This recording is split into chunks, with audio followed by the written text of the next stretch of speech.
आदरणीय सुनने वालों, ब्रह्मास्त्र से बंधे हनुमान रावण के दरबार पहुंच गए। मेघनाथ अपने सिंहासन पर बैठ गया। रावण ने मेघनाथ से पूछा, क्या ये वही वानर है जिसने अशोक वाटिका में उत्पात मचाया था, अक्ष कुमार को मार गिराया था?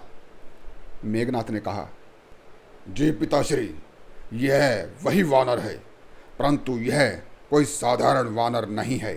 इसे बंदी बनाने के लिए मुझे ब्रह्मास्त्र का प्रयोग करना पड़ा है। रावण ने कहा, ब्रह्मास्त्र? मेघनाथ ने कहा, जी पिताश्री। हनुमान ने मेघनाथ से कहा, क्या तुमने मुझे बंदी बनाया है? यह विश्वास तुम्हें कहाँ से आया है?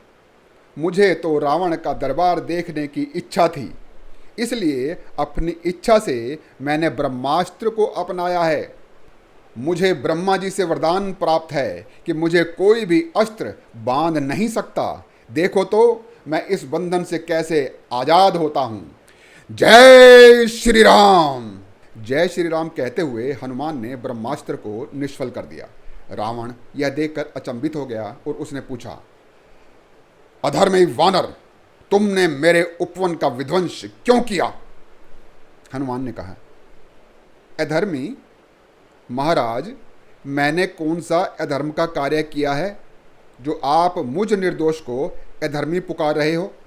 मैं आपकी लंका में 100 योजन लांग कर आया हूँ। इससे मुझे भूख लग गई। अपनी भूख मिटाने हेतु मैंने आपके उपवन से बस थोड़े से फल खा लिए। अपने पेट की भूख मिटाना अधर्म तो नहीं है? रावण ने कहा, सूचना मिली है कि तुमने अशोक वाटिका को उजाड़ा है। तुमने पेड़ों को क्यों उखाड़ा है? हनुमान ने कहा, महाराज, मैं वानर हूँ। स्वाभाविक ही मैंने थोड़ा पेड़ों को हिला दिया था। शायद वहाँ की भूमि कच्ची थी तो उन पेड़ों की जड़ें हिल गई और वो गिर गए। रावण ने कहा, तो तूने मेरे बेटे अक्षय कुमार को क्यों मारा है? हनुमान ने कहा, महाराज, जो युद्ध करने की इच्छा से आएगा उससे युद्ध तो किया जाएगा ना, और युद्ध में अपने दुश्मन को मारना अधर्म नहीं है। जो मुझसे लड़ने नहीं आया उसे तो मैंने हाथ भी नहीं लगाया। रावण ने कहा, अक्षय कुमार को मारते समय तुझे मेरे यश, मेरे बल का भय नहीं था? क्या तुम मेरी कीर्ति को जानता नहीं था? हनुमान ने कहा, महाराज, मैं आपको और आपकी कीर्ति को बहुत पहले से जानता हूँ। आपने कैसे सहस्त्रबाहु के साथ युद्ध किया था और कैसे किष्किंधा नरेश बाली ने आपको अपनी काख में दबाकर पूरे ब्रह्मांड का चक्कर लगाया था, और अभी अभी तीनों लोकों में आपके चर्चे हो रहे हैं कि किस वीरता के साथ आपने एक कुटिया से वहाँ के पुरुषों को धोखा देकर दूर भिजवाया और उनकी अनुपस्थिति में एक अकेली असहाय स्त्री को भिक्षा मांगने वाले साधु का वेश धारण कर अपहरण कर लिया है। आपकी वीरता को प्रणाम। रावण ने गुस्से में कहा, हनुमान, मेरे दरबार में मेरे सामने मेरा अपमान करने की तुम्हारी हिम्मत कैसे हो गई? सैनिकों, इस वानर की जिह्वा निकाल दो। रावण का मामा प्रहस्त लंका का सेनापति था। उसने अपने सिंहासन से उठकर कहा, महाराज, क्षमा करें।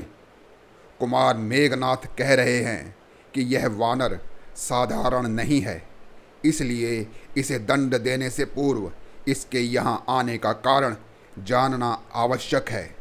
यह कौन है? इसे यहाँ किसने भेजा है और यह किस लिए आया है? इसकी जिह्वा काट देने से ऐसी जानकारी प्राप्त नहीं हो पाएगी। रावण ने कहा, तुम उचित कह रहे हो प्रहस्त। रावण ने हनुमान से पूछा, वानर, तुम कौन हो? तुम्हें किसने भेजा है और तुम यहाँ किस लिए आए हो? हनुमान ने कहा, महाराज, मैं पवन देव का मानस पुत्र हनुमान हूँ। मेरे पिता केसरी हैं और मैं तीनों लोकों के स्वामी रघुकुल शिरोमणि श्री राम का दूत हूँ, जिनकी पत्नी का आपने धोखे से अपहरण किया है। मैं माता सीता की खोज करने आया था। मैंने उन्हें खोज लिया है। मेरी उनसे वार्ता हो गई है और मैं आपसे मिलना चाहता था। आपसे भी मिल लिया हूँ। अब आपसे कहना चाहता हूँ कि आप श्री राम की पत्नी सीता को स्वतंत्र कर दो और उन्हें श्री राम के पास भेज दो, अन्यथा आपके लिए गंभीर परिणाम हो सकते हैं। जैसे ही मैं यहाँ से जाऊँगा वैसे ही श्री राम यहाँ आ जाएंगे और वो तुम्हारे राज्य का विनाश कर सकते हैं। रावण हंसने लगा। राम यहाँ आएगा, मेरा विनाश करेगा। रावण के साथ उसके समस्त दरबारी भी हंसने लगे। हनुमान ने कहा, जी महाराज, आप श्री राम की शक्ति और सामर्थ्य से परिचित नहीं हैं। उनसे दुश्मनी लोगे तो आपके पूरे कुल का विनाश हो सकता है। यदि आप इस विनाश को रोकना चाहते हैं तो श्री राम की शरण में चले जाओ। रावण ने कहा, वन वन भटकने वाले, तुम्हारे राम की शरण में जाऊं? तुम राम के पास जाकर कहो कि वो मुझसे आकर विनती करे। हनुमान ने कहा, महाराज, आप नहीं मानेंगे तो समझ लीजिए कि जो कृत आपने किया है ना, उससे आपका और आपका साथ देने वालों का विनाश सुनिश्चित हो गया है। रावण ने कहा, हनुमान, अपनी जुबान को लगाम दो। सैनिकों, इस मुंहफट को मौत के घाट उतार दो। दरबार में बैठे विभीषण ने कहा, भैया, ये श्री राम का दूत है। किसी दूत को जान से मारना राजनीति के विरुद्ध है। इसे मारिए मत। रावण ने कहा, उचित है, इस दूत को मार नहीं सकते, परंतु इसे दंड तो अवश्य देना होगा। वानर को अपनी पूंछ बड़ी प्यारी होती है। इसकी पूंछ में तेल में भिगोकर कपड़े बांध दो और फिर इसकी पूंछ में आग लगा दो, ताकि इसे अपनी पूरी आयु रावण का स्मरण बना रहे। सैनिकों ने हनुमान की पूंछ में तेल में भिगोकर कपड़ा बांध दिया और फिर उसमें आग लगा दी। हनुमान की पूंछ में आग लग गई। हनुमान ने अपनी जलती हुई पूंछ से महल के पर्दों में आग लगा दी। महल जलने लगा।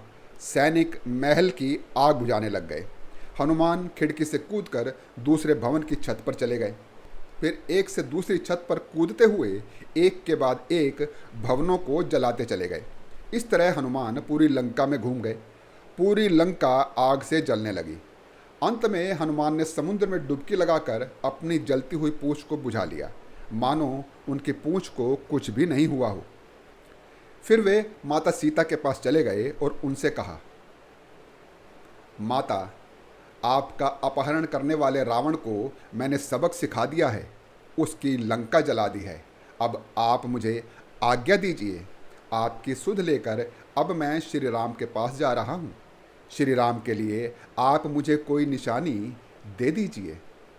सीता ने अपनी चूड़ामणि हनुमान को दे दी। हनुमान ने माता सीता की चूड़ामणि को संभाल कर रख लिया। माता सीता ने हनुमान से कहा, पुत्र हनुमान, मेरे प्रभु राम से कहना कि 1 माह के भीतर उन्हें यहाँ आकर मुझे छुड़ाना होगा। और लक्ष्मण से कहना कि उसकी माता सीता ने उसकी विनती का उल्लंघन कर बहुत बड़ी भूल की है और वह उससे क्षमा चाहती है। हनुमान ने कहा, नहीं माता, आपको भाई लक्ष्मण से क्षमा मांगने की आवश्यकता नहीं है। आप मुझे जाने की आज्ञा दीजिए। सीता ने हनुमान को आशीर्वाद दिया और हनुमान लंका से लंबी छलांग लगाकर समुद्र पार कर अपने साथियों के पास आ गए और उन्हें माता सीता को खोज लेने का सुखद समाचार सुनाया। सभी हर्षोल्लास के साथ झूमने लगे। यह सुखद समाचार श्री राम को सुनाने के लिए वो सभी तुरंत ऋष्यमुख पर्वत की ओर चल दिए। हनुमान अपने सभी साथियों से लंका में जाने से लेकर लौटने तक का वर्णन सुनाते हुए ऋष्यमुख पर्वत पर पहुंच गए। हनुमान ने माता सीता की चूड़ामणि श्री राम को देकर उनकी खोज का पूरा समाचार सुना दिया। श्री राम ने हनुमान से कहा, हनुमान, मुझे तुम पर पूरा विश्वास था। मुझे प्रसन्नता है कि सीता सुरक्षित है और वह मेरी प्रतीक्षा कर रही है। फिर श्री राम ने सुग्रीव से कहा, मित्र, सीता की खोज हो गई है। क्या अब अपनी सेना के साथ लंका की ओर प्रस्थान किया जाए?